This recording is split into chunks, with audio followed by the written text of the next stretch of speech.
A lot of people know us as tuners, in the racing scene. Records are meant to be smashed.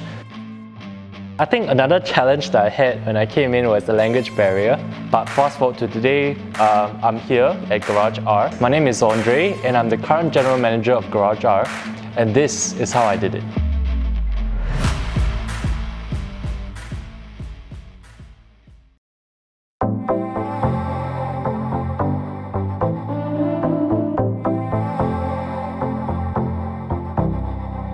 When I was really young, I do remember when I was in secondary school, my uncle, Lester, he brought me for a fun drive. It was in an Evo 9, all suited up by him, and he said, Andre, after dinner, let's just go out, let's have a quick test drive on this car. And throughout the entire ride, we were approaching 90 degrees bends at 100 km per hour. Let's just say that at the end of the ride, I came out and the first thing I did was not to say anything but to really just puke. I was facing the floor like at least for 10 minutes of the time.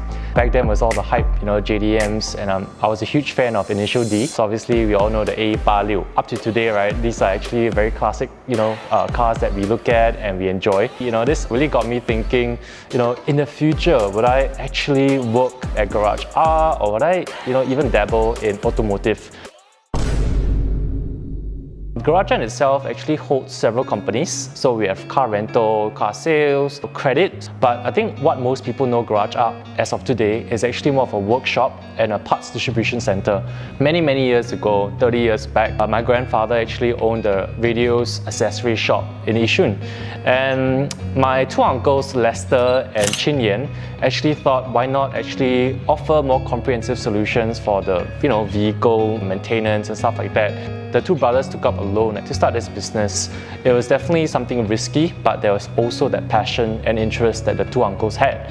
So they actually started everything off with maintenance, and I actually dare say that it was of impeccable timing where they started and when they started, because back then in the 1990s, late 1990s, there was the RX-7s, there was the Evos, early generation, Skylines, the GTRs, the STIs, the Civic Type Rs, right, which are infamous for Garage R, for who we are today, the EKs, the DCs as well.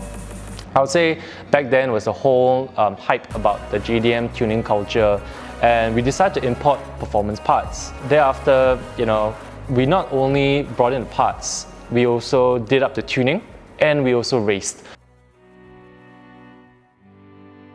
A lot of people don't know how difficult it was for us to get these big brands. And for one, you can see HKS, which is what I'm wearing right now. And they are actually by far and by large one of the largest aftermarket parts manufacturer in the world, I dare say, mostly from actually JDMs. And it was very difficult at the start. And Lester would always tell me, it was such a chore to go up to Japan every year to try to persuade them, the Japanese, to do an exclusive contract with us. All in all, it took about 3 years. My uncle, youngest uncle, Lester, he was in charge of the front line, right? And he would actually go up to races and people would know him, and that's where we started to earn our credentials in Singapore and even, Malaysia, Indonesia and Thailand. He would join these races and he was the tuner as well.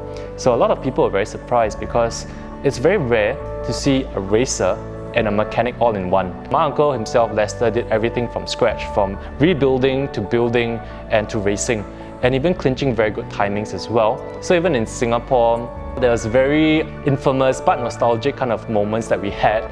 Obviously the 40 Tiang, right, which is the 40 street lamps of drag racing, or even car park drifts and stuff like that back in Kallang Car Park F that we used to take part in.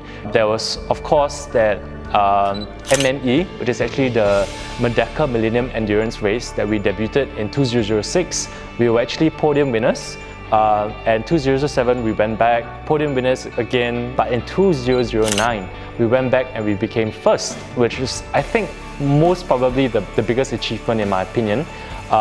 Just because there are other teams out there like Spoon Sports, Jace Racing even, which are internationally known brands and clubs for racing, and we were number one.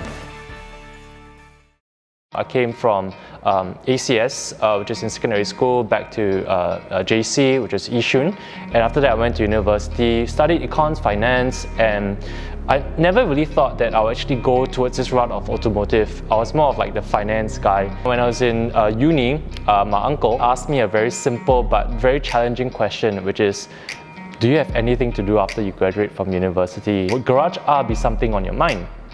And at that point in time, I went for an exchange program in the US. So I thought, why not just come back and try? No strings attached, right? Just come here and see what's there for me. So I went for the exchange program, and my uncle was like, if this helps, what I can do is to hand you a check. I won't disclose the amount that he gave on the check, but it was quite an impressive amount, and obviously I was kind of bribed into coming to Garage Art. So right after uni, I came back from US and I started in Garage Art. After working for like 1-2 years in Garage Art, I decided that I wanted to try something different. So I actually went out of Garage Art in 2020, and I actually went into finance, which is basically what I studied in. And I joined a fintech company called LiquidX, and I moved over to DBS, which I stayed there for about 1+ years as a relationship manager. I was doing really, really well, so much so that I was top 20 in Singapore as well. But after a while, I just thought, I have a responsibility, as what my uncle always tell me, "Zek lim" in Hokkien, right? I always had my eyes, set to come back, but whether it's right for me to come back. So it was a tough choice. I was approached by big MNCs wanting to take me in, but I chose Garage Art in the end to come back to take over the business for good.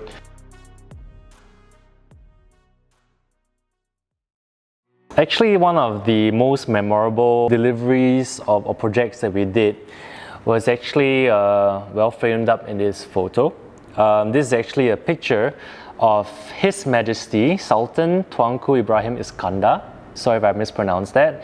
It was actually a project car that he personally wanted Garage Art to do up, tune up, and we had it delivered to him, and it was quite interesting from what my aunties and uncles told me as well, because we were kind of escorted from Singapore all the way up to his place, and this is actually for a Nissan GTR Nismo, right? So obviously there are a lot of choices out there, but I think the fact that he really wanted Garage Art to have full hands-on on this vehicle, from the rebuilding, building phase, and the tuning up, everything to be done at Garage Art was just something that I would say was very prominent and very interesting achievement that we actually did here in Garage Art. And I think everyone can relate, right? Because like, who the hell has a king or prince that orders these kind of things from you? Once in a blue moon maybe. Yeah. A family-run business, the unspoken truth is that it's not that easy to make decisions on your part. So I think that was one of my biggest challenges, which is to get everyone on the same page. Definitely, I still remember the first ever marketing plan that I did up, was frowned upon, because Garage Art has never spent a single cent on marketing until the day I came in. And it was very difficult for me to tell my uncle, hey, I think we should start doing marketing because it's new age. It's something that people see nowadays, no longer, the magazines, talk, rev, these are all phased out. People are going online. You need to do social media marketing, and my uncle was like, no, we don't need money to make money, So I used my own funds, my own money, to actually start the first ever marketing campaign.